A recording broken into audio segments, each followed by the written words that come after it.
I'm not going to play a song today.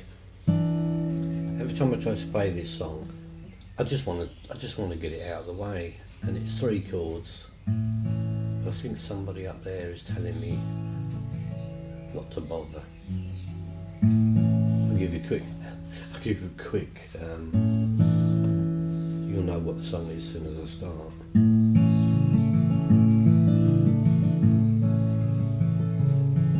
Amazing grace, how sweet the sound, saved a wretch like me.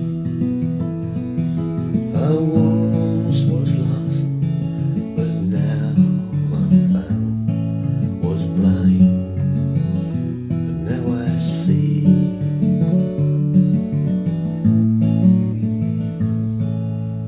That'll probably be the best I ever do. The phone didn't go off, which is unusual.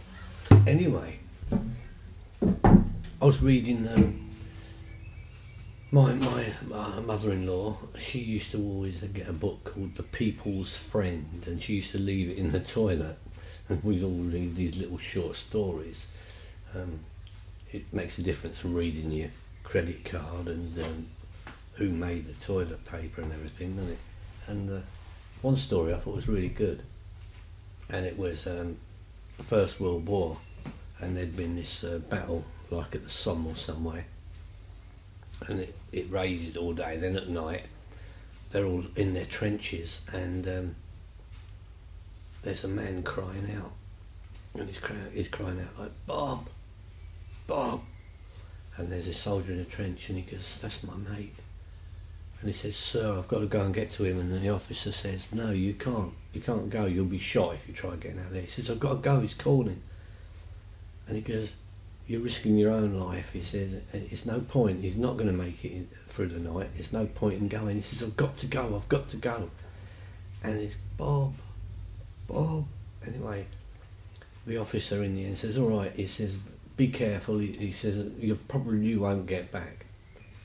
And this soldier, he gets out of the trench and he crawls in the dark, and he drops into this like bomber hole, and there's his mate, and he's mortally wounded, and he stays there for about an hour, and then crawls back and rolls back into the trench and slides down there.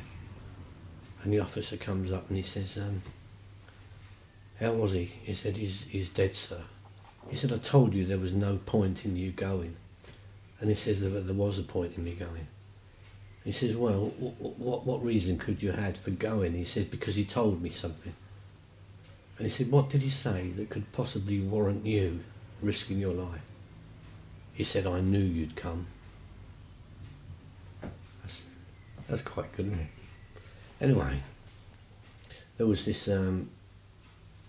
old cottage in this village, and no one had lived in it for about 4 or 5 years, and this bloke buys it, and one Sunday morning he thinks I'm going to have to get onto that garden. It's like a jungle. The garden is like a jungle, and so he gets out his scythe and everything, and he spends all day sweating like mad, hacking down all the rubbish and all the bushes and trees that have gone all mental.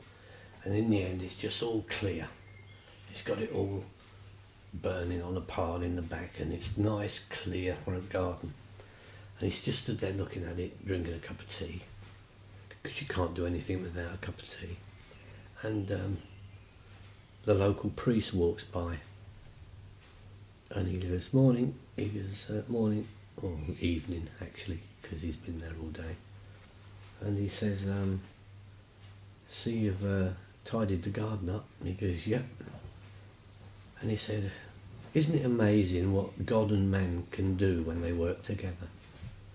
And he goes, yeah, it is, he says, but you should have seen this place when God had it just to himself. All right, okay.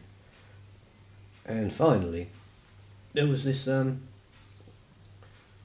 church down my local church. They needed a bell ringer because their one had left, and they advertised for a bell ringer. And nobody was applying for it. There was no one wanting to do it, and they were getting a bit desperate. And then one day a chap turns up and says, "I've come see if I could have a job as the bell ringer." And they look at him, and straight away they can see he hasn't got any arms. And they said, "How can you be a bell ringer? You haven't got any arms." This is what you do. You pull the rope with your mouth. He goes, "No, I don't do that." He says, I've always been a bell ringer." He says, "What I do is I go up into the belfry, and I usually start off with the biggest bell, and when you say go," he said, "I lean on it with my face and I push the bell like that, and as it comes back it goes dong, and I push it again with my face and it goes dong." And they said, "Well, we haven't got anyone else, so we'll give you a trial." So he goes up there and they start dong, dong, and then the other ones join in, and it's dong, dong, dong, dong, dong, dong, dong, dong, dong, dong, dong. And he's perfect. Timing is spot on perfect. So he comes down and he says, "Yeah, you can start. See you next Sunday." So next Sunday comes around and he gets there early and there's no one there, and he goes, "I think I'll just go up and check the bell, get everything right, make sure it's nice and clean and everything." And he goes up to the top of the belfry and he leans over to this big bell and he slips, bangs his head on the bell, falls through the ceiling, down into the church, dead.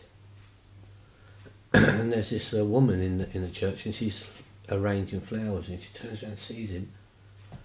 So she phones the police and the ambulance and everything, and they turn up. And the police come in and they're looking at him, and one turns to the woman and says, "Do you know him?" And she says, "No, I don't know him, but his face rings a bell." All right. My wife's on holiday next from Saturday, 2 weeks, and so I can't really do a great deal of recording when she's here, because not that she doesn't mind. She'll sit in the back room and that, but I don't like getting her out of the way. So if I do any songs next week, I might sneak something in or something. If not, don't worry about me. I'm still here. Don't go, "Where's Frank? I haven't seen him for a week." I'm still here. It's my birthday on Saturday. I'm not going to tell you how old I am, because you probably already know. All right then. Have a nice day, year, life, and see you later. Bye.